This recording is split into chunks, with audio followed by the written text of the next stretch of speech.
Ya, sebelum saya lanjutkan perbincangan bersama Rama, ada beberapa data yang sudah saya siapkan. Di antaranya adalah mengenai insentif bagi seniman dan budayawan. Saya juga nanti akan mintakan pendapatnya ke Rama. Untuk alokasi anggarannya sendiri adalah sebesar 26,5 miliar rupiah. Ini adalah apresiasi pelaku budaya, bantuan dari pemerintah berupa layanan perlindungan untuk mendukung para pelaku budaya agar tetap berkreasi dan melestarikan warisan kekayaan budaya Nusantara di masa sulit. Ini akan diberikan untuk 26.500 seniman atau budayawan yang terdampak pandemi. Data hingga 3 September 2020, dana yang tersalurkan ke 5.296 pelaku budaya.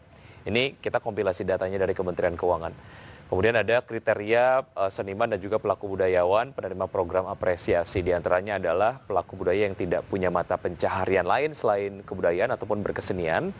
Pelaku budaya yang maksimal penghasilannya adalah 5 juta rupiah per bulan sebelum wabah. Dan ini persyaratan lainnya adalah pelaku budaya yang sudah berkeluarga yang memiliki penghasilan 5 sampai dengan 10 juta rupiah sebelum pandemi, dan penerima apresiasi adalah mereka yang sudah terdata di Dirjen Kebudayaan Kementerian Pendidikan dan Kebudayaan. Kemudian juga acara seni yang ditunda ataupun dibatalkan. Ini sampai dengan April lah 2020, cukup banyak. Di antaranya adalah 2 acara sastra, 10 pertunjukan tari, 30 produksi, perilisan dan festival film, 33 pameran dan museum seni rupa, kemudian 46 pentas teater pantomim, wayang, boneka dan dongeng, dan 113 konser, tur dan festival musik. Sebelum saya lanjutkan perbincangan tadi soal royalti untuk yang membawakan lagu melalui YouTube ataupun mengcover lagu, saya pengen nanya dulu pendapatnya dari Rama sendiri soal insentif yang diberikan pemerintah untuk pelaku seni dan juga budaya. Menurut Rama, ini cukup membantu nggak?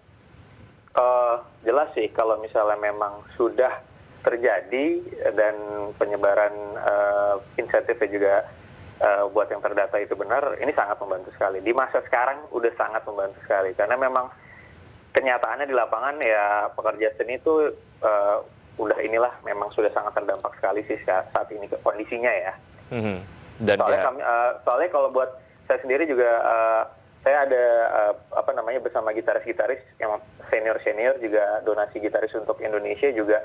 Memang kita lagi ngumpulin dana-dana, kita salurkan kepada yang terdampak, khususnya senior-senior. Jadi memang kita tahu kondisinya memang sangat lagi terdampak banget lah di bulan ke-7 ini gitu. Karena memang banyak sekali yang penghasilannya hanya pada pekerjaan seni aja gitu. Kayak misalnya kalau musisi hanya kalau nggak ada panggung dia nggak dapat penghasilan saat itu gitu. Ataupun kalau nggak ada panggung untuk misalnya seniman yang lain, sastra atau yang lain, ya mereka nggak dapat penghasilan yang saat itu juga yang harus dapat lah gitu.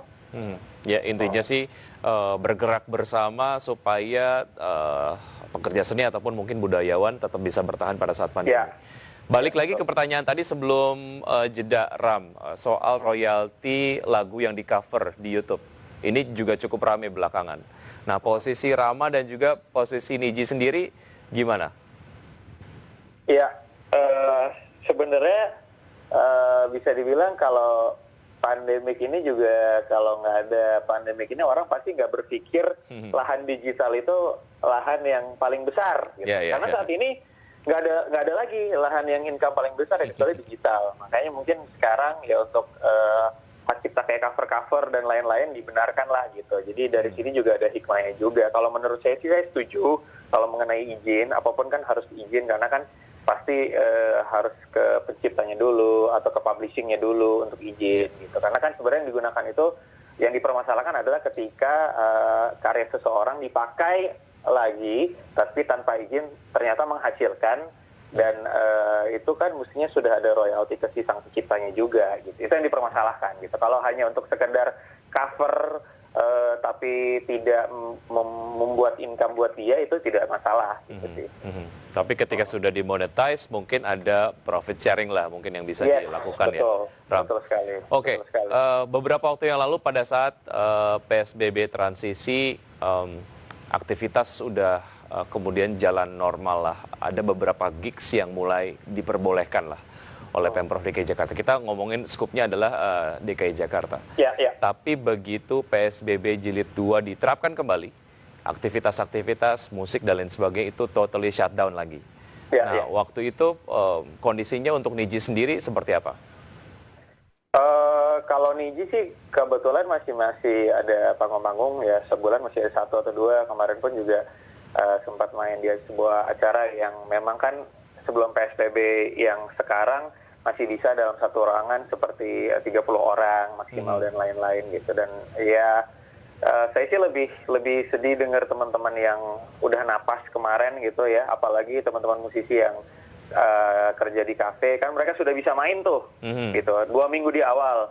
Habis itu ada PSBB transisi yang sekarang, ya itu juga membuat mereka kembali susah untuk bergerak juga gitu sih. Cuman ya mau diapain lagi, namanya juga ini kan kita harus mendukung gimana caranya mencegah penyebarannya ya, penyebaran COVID ini gitu sih. Oke.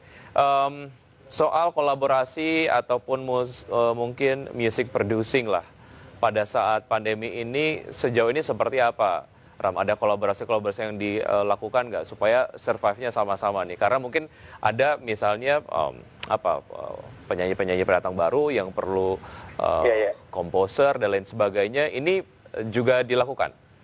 Ya, ini menjadi salah satu lahan juga untuk musisi gitu. Bikin lagu, kemudian jual lagu, seperti itu basicnya. Ini kan apalagi banyak nih gitu. Jadi tadi yang saya bilang di segmen sebelumnya, kalau berkreatif sih tetap harus jalan karena tetap bisa menghasilkan. Kayak tadi bikin lagu, jual lagu, karena masih banyak talent-talent yang membutuhkan karya-karya gitu. Dan ternyata memang itu salah satu yang bisa menyelamatkan juga untuk para musisi sih gitu. Baik, Ram, singkat harapannya ke depan seperti apa? Dan apa yang paling dibutuhkan dukungan lah ya dari pemerintah sendiri untuk teman-teman pekerja seni seperti apa?